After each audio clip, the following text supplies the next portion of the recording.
விஷால் அணியைச் சேர்ந்த நடிகர் பிரகாஷ் ராஜ் நமது செய்தியாளருக்கு அளித்திருக்கும் தகவல்களை பார்க்கலாம். தயாரிப்பாளர் சங்க தேர்தல் தற்போது தொடங்கி நடைபெற்று வருகிறது. வாக்குப்பதிவு நடைபெற்று வருகிறது. தற்போது விஷால் அணியில் போட்டியிடக்கூடிய திரு பிரகாஷ் ராஜ் அவர்கள் நம்முடன் இருக்கிறார். அவரிடம் பேசலாம். சார், வாக்குப்பதிவு தொடங்கி இருக்கு. இன்னைக்கு ஈவினிங்குள்ள ரிசல்ட் தெரிஞ்சிடும். உங்களுடைய நம்பிக்கை இந்த அளவுக்கு இருக்கு? மாற்றம் ஒன்றே மாறாதது. மாற்றத்துக்கான ஒரு தருணத்தில் இருக்கும். மாற்றம் வேணும். இந்த நம்ம அணி அங்கிருந்து உருவானதே எல்லாருக்குள்ளேயும் ஒரு மாற்றம் வேணுங்கிற ஒரு அந்த அந்த அந்த அந்த இது ஒரு உணர்ச்சி வந்தது இல்லையா? ஸோ அதனால அந்த அலை தான் ஜெயிக்கும் அண்ட் மாற்றம் நடக்கும்.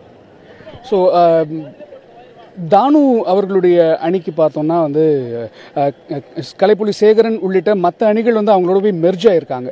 அது உங்களுடைய வெற்றி வாய்ப்பை எந்த விதத்திலையாவது பாதிக்கும் நினைக்கிறீங்களா? அது பாதிக்காது. மக்களுக்கு இன்னும் தெளிவாக தெரியும். அதாவது நம்ம ஒரு 24 மணி நேரத்தில் முடிவு பண்ணோம் எலெக்ஷனுக்கு நிற்கணும்னு. நம்ம அணி அது வரைக்கும் இருந்தவங்களே 4 அணியாக இருந்தாங்க, அடிச்சுக்கிட்டு இருந்தாங்க. எப்போ ஒரு புது அணி வருதோ, அடடா நம்ம அனவசரமாக உள்ளுக்குள்ளே சண்டை போடுறோமே ஒன்றாகணும்னு. ஸோ அவங்களுடைய நோக்கம் தெரிஞ்சு போயிடுது. அண்டு ஒவ்வொரு தயாரிப்பாளரும் பாமரன் கிடையாது, கொஞ்சம் தெரிஞ்சவங்க, இதில் இருந்தவங்க. இந்த எலெக்ஷன் தேர்தலோட அற்புதமான விஷயம் என்னன்னா, இத்தனை ஆண்டு இல்லாதது. இந்த ஆண்டு ஒரு மாதம் ஒவ்வொரு தயாரிப்பாளரும் ஒவ்வொரு வாக்காளரும் யோசிக்கிறதுக்கும் சிந்திக்கிறதுக்கும் 10 பேர் பேசுகிறத கேட்டு யோசித்து ஓட்டு போடுறாரு. வெற்றி பெற்றா உடனடியாக நீங்கள் செய்யக்கூடிய விஷயம் என்னவா இருக்கும்? நிறைய விஷயங்கள். முதல்ல போய் க்ளீன் பண்ணணும் சிஸ்டம்.